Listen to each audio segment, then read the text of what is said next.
Hello दोस्तों, नमस्कार। मैं हूं शैलेंद्र। स्वागत करता हूं आप सबका एक बार फिर से यूट्यूब पर अपनी इस वीडियो लेक्चर सीरीज में। दोस्तों, मेरा आज का टॉपिक है राइबोसोम। राइबोसोम को डिस्कस करने से पहले आपको बता दें, यदि आप हमारे चैनल पर नए हैं तो वीडियो लेक्चर को एंजॉय कीजिए। लेक्चर अच्छा लगे, पढ़ाया हुआ समझ में आए तो आप चैनल को ज़रूर सब्सक्राइब कीजिएगा। साथ ही साथ बेल आइकॉन को प्रेस करके अपने दोस्तों में भी शेयर कीजिएगा, ताकि उनकी भी सहायता हो सके और हमारी भी। तो आप अधिक समय न लेते हुए चलते हैं अपने टॉपिक पर। ये है मेरे कुछ रेफरेंसेस जहाँ से मैंने सारा कंटेंट लिया हुआ। फर्दर नॉलेज के लिए आप इस रेफरेंसेस को फॉलो कर सकते हैं। दोस्तों, पिछली क्लास में हम लोगों ने डिस्कस किया था कि जो राइबोसोम होता है वो राइबोन्यूक्लियोप्रोटीन का बना हुआ एक स्ट्रक्चर होता है, एक स्मॉलर स्ट्रक्चर होता है, जो कि मोस्टली सभी सेल्स में, चाहे यूकैरियोटिक सेल हो चाहे प्रोकैरियोटिक सेल हो, सब में पाया जाता है। इसके साथ हम लोगों ने यह भी डिस्कस किया था कि ये कुछ सेल ऑर्गेनेलिज में भी प्रेजेंट होता है, जैसे कि ह्यूमन माइटोकॉन्ड्रिया हो गया, प्लांट माइटोकॉन्ड्रिया हो गया, प्लांट क्लोरोप्लास्ट हो गया, इन सब में भी ये प्रेजेंट होता है।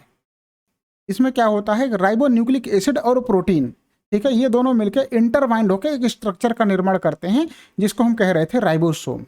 इसको हम समझने की कोशिश करेंगे, ठीक है। जैसे क्या होता है, आरएनए, राइबोन्यूक्लिक एसिड प्लस क्या होता है, प्रोटीन होता है।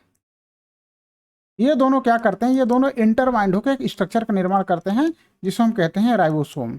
दोस्तों, ये राइबोसोम सभी सेल्स में होता है, चाहे यूकैरियोटिक सेल हो चाहे प्रोकैरियोटिक सेल हो, ठीक है। अगर हम इसके स्ट्रक्चर की बात करें तो इसमें दो यूनिट्स होती हैं, एक स्मॉलर होता है और एक कितना लार्जर होता है, ठीक है। इसमें दो यूनिट होती है, स्मॉलर यूनिट होती है और लार्जर यूनिट होती है।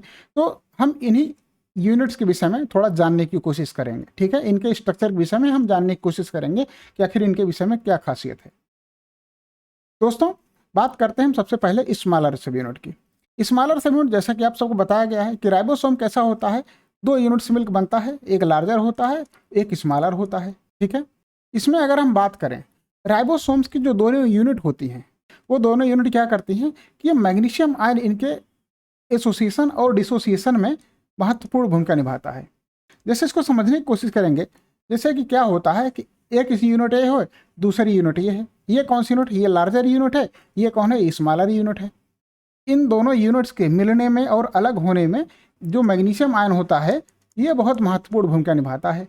ये कैसे निभाता है दोस्तों, मैग्नीशियम आयन की कहानी ये है दोस्तों, ये जो मैग्नीशियम होता है ना, इसका एक पैरामीटर होता है। अगर इससे ज़्यादा होगा तो काम नहीं करेगा, अगर इससे कम होगा तो काम का नहीं होगा।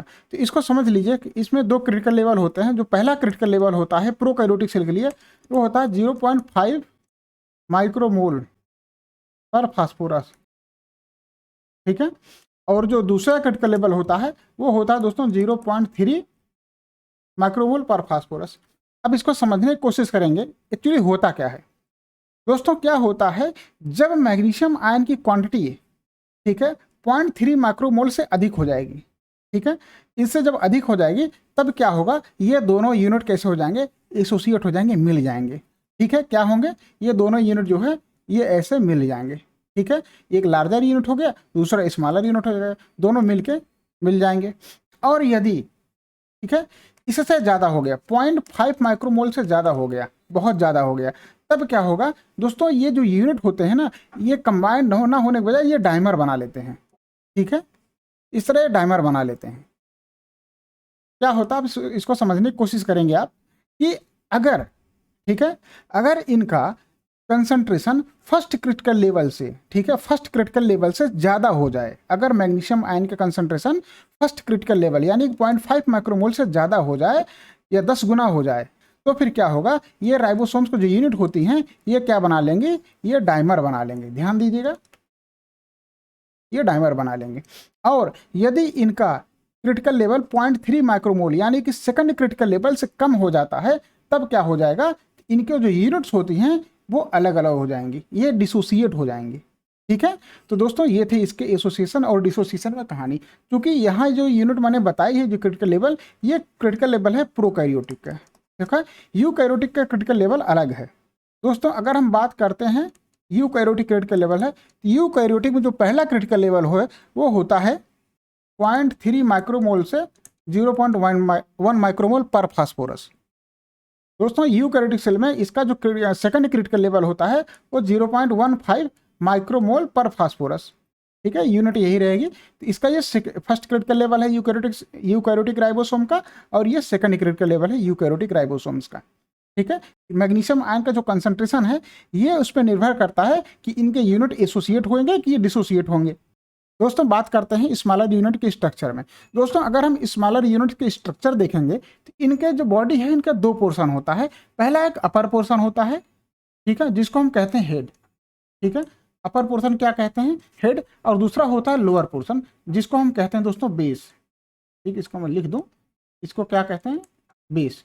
दोस्तों हेड और बेस के बीच में एक नैरो पोर्शन होता है जिसको कहते हैं क्लिफ्ट। ठीक है, तो दोस्तों ये था प्रोकैरियोटिक राइबोसोम्स के स्मॉलर यूनिट का स्ट्रक्चर। अब हम देखते हैं लार्जर यूनिट की क्या कहानी है।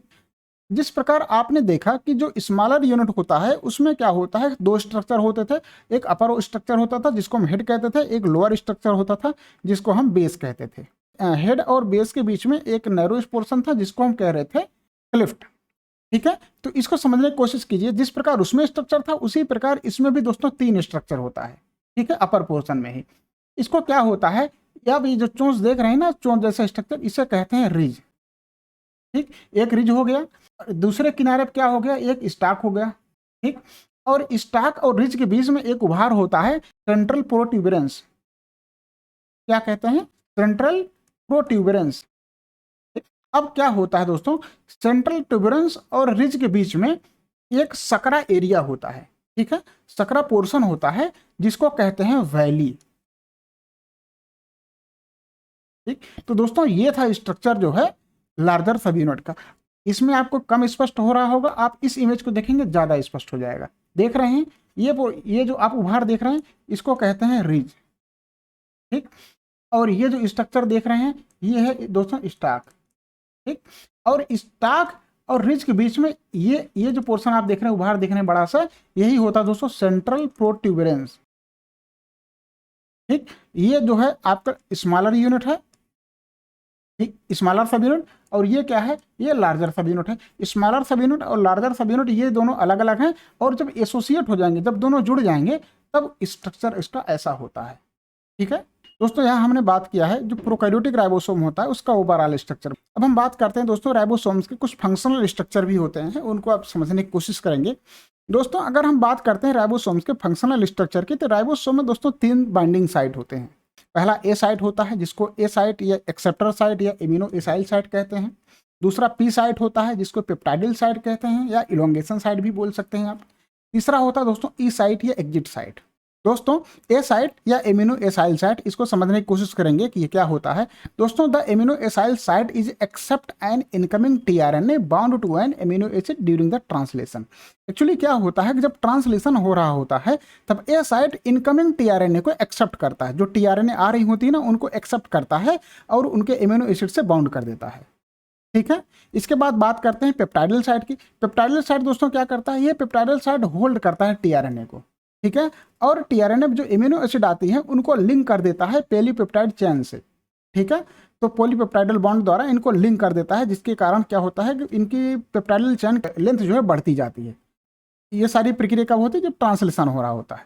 दोस्तों ई साइट या एग्जिट साइट ये थर्ड और फाइनल बाइंडिंग साइट होती है। ये क्या करता है दोस्तों, ये राइबोसोम से टीआरएनए को एग्जिट करा देता है। ठीक है, इसलिए इसको एग्जिट साइट कहते हैं। ये था दोस्तों राइबोसोम का स्ट्रक्चर। दोस्तों इसको समझने की कोशिश कीजिए। ये है राइबोसोम का फंक्शनल स्ट्रक्चर, दिखाया गया है आपको। आप ये देख रहे हैं जो ऊपर वाला जो बड़ा गोला देख रहे हैं ये लार्जर सब यूनिट है, नीचे वाला छोटा गोला ये दिखा रहा है कि स्मॉलर सब यूनिट है। ठीक है, और ये जो आप तीन खाने देख रहे हैं ना, ये दोस्तों तीनों साइट है, जिनको हम पहला ए साइड बोल रहे हैं, दूसरे को हम पी साइड बोल रहे हैं, तीसरे को हम ई साइड बोल रहे हैं। ठीक है, ये इसमें मेंशन किया गया है बाकायदा, अब इसको समझ लीजिए। ठीक है, ये तीनों साइड क्या करते हैं, ये प्रोटीन सिंथेसिस में महत्वपूर्ण भूमिका निभाते हैं। या कह दो प्रोटीन सिंथेसिस इन्हीं की कृपा से होता है। अगर ये साइड से ना हो तो प्रोटीन सिंथेसिस ही नहीं होगा।